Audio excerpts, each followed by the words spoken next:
Bonjour à toutes et à tous et bienvenue à Quai du Polar.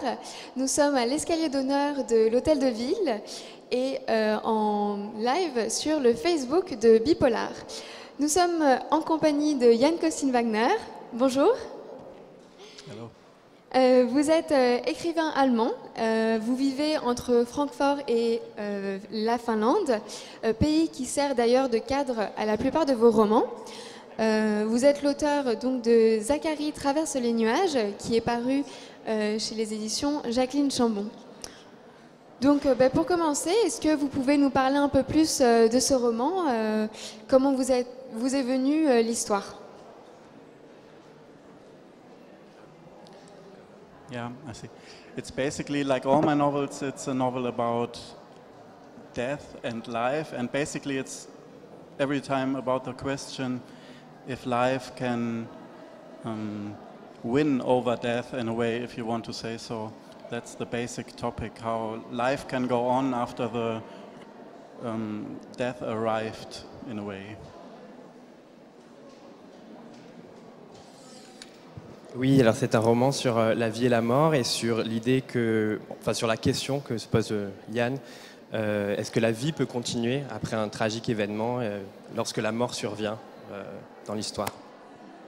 And it's also a novel, a multi-perspective novel, so there are many main characters, and in a way you can read the novel like seeing a picture, and you can put parts into it, like the story of each person, and in the end, on the final page, you see the whole picture and can start thinking about it in a way.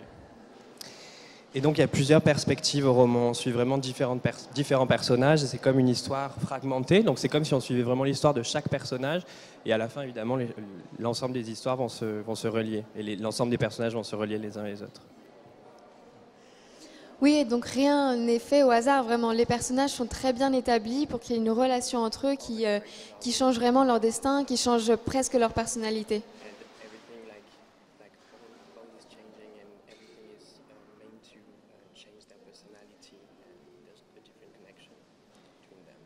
Between the people. Between the people, and everything is made to change between, like the connection between them. Yeah. Okay. Yes, it's this multi-perspective idea. So, it's in a way, the people themselves, they don't see as much as the reader of the novel. So maybe they don't even meet, but there is this invisible thing connecting them, and I like telling a story with this idea of this big picture. Of course, it's a story of fate and things happening by chance, or are they happening in context of fate? So it's also about this question, if we as human beings are standing there and can't do anything, or can we find the strength to go on, to live on? That's the basic idea, I think. That was difficult to translate. Pardon. Donc, il y a encore cette idée justement de différentes perspectives, et c'est vraiment l'idée de l'invisible qui va connecter chaque personnage, et surtout c'est une histoire de destin, de fatalité ou de destin.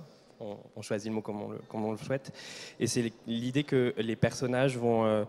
la grande question des romans de Jan Costin Wagner, c'est de savoir est-ce que les humains peuvent continuer avec justement cette idée de mort et avec ces événements en général tragiques. Est-ce qu'on peut continuer à vivre après ça? Votre personnage, donc le commissaire Kimmo Joenta, est une partie essentielle de votre œuvre, puisqu'il revient sur tous vos ouvrages. Comment l'avez-vous créé? Comment réussissez-vous à le faire évoluer?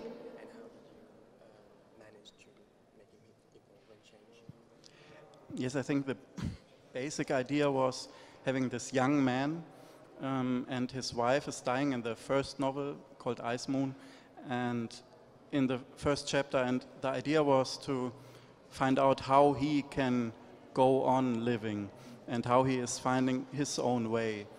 And what I like about him is that he found this warm-hearted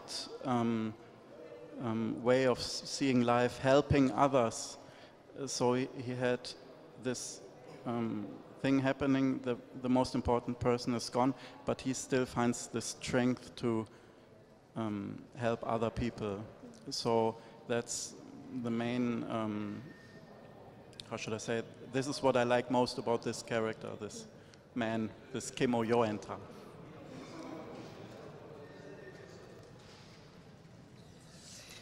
Oui, alors au tout début, dans le premier roman, quand on rencontre Kimmo pour la première fois, on est amené à voir qu'il a un événement tragique dans sa vie et justement on va voir comment il va continuer à vivre malgré ce tragique événement. Et ce que j'aime justement à travers ce personnage, c'est l'idée que son idée, justement, son choix de continuer à vivre passe par aider les autres. Et ce qui va le sauver, justement, lui donner la force de survivre à ces événements tragiques, c'est d'aider ses prochains par son métier d'enquêteur. Vos romans se passent essentiellement en Finlande. Est-ce que vous envisagez éventuellement un jour d'écrire un roman qui se passe en Allemagne?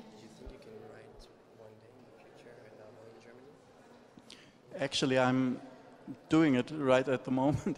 So, because I think this place where a novel takes place, it has to be kind of an emotion that is telling an own story, and this story is connected to the story of the novel. So Finland to me is this place I have in my heart, like I have Kimmo in my heart.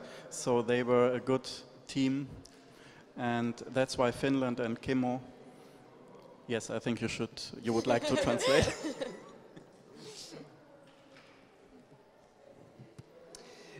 Justement, pour écrire une histoire, il faut être connecté à des émotions particulières. Évidemment, la Finlande était un territoire et un pays que j'affectionne particulièrement. Mais je suis en train d'écrire un roman qui se passe en Allemagne, puisque l'Allemagne est évidemment chère à mon cœur. Mais pour revenir justement au personnage de Kimmo, qui est pour moi un personnage très fort et avec lequel je suis émotionnellement connecté, il a besoin de passer justement par différentes étapes. Mais là, en tout cas, voilà, je suis en train d'écrire un roman qui va se passer en Allemagne. Yeah. And basically the setting of a novel, it's this outside place, but it has to be, for me as a writer, also part of the inside of the characters. It has to tell in the same moment from this inside, because the whole storytelling is coming from the inside when I'm writing.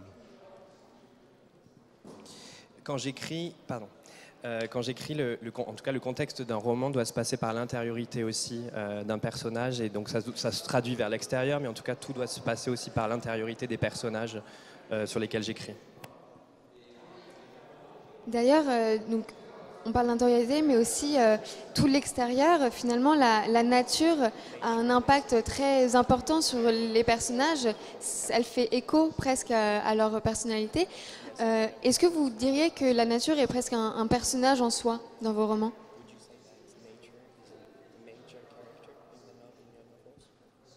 Yes, quite surely. It's when I'm reading the novels, after writing them as kind of a reader, I see that it's always about this confrontation of sun and moon and winter and summer and snow. So it's always, the people are kind of in this extremes, and the wish we share, me and the people in the novel, is to get back to some kind of inner peace.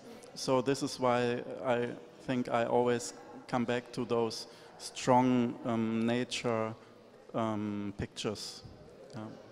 And Finland is quite good place to do so.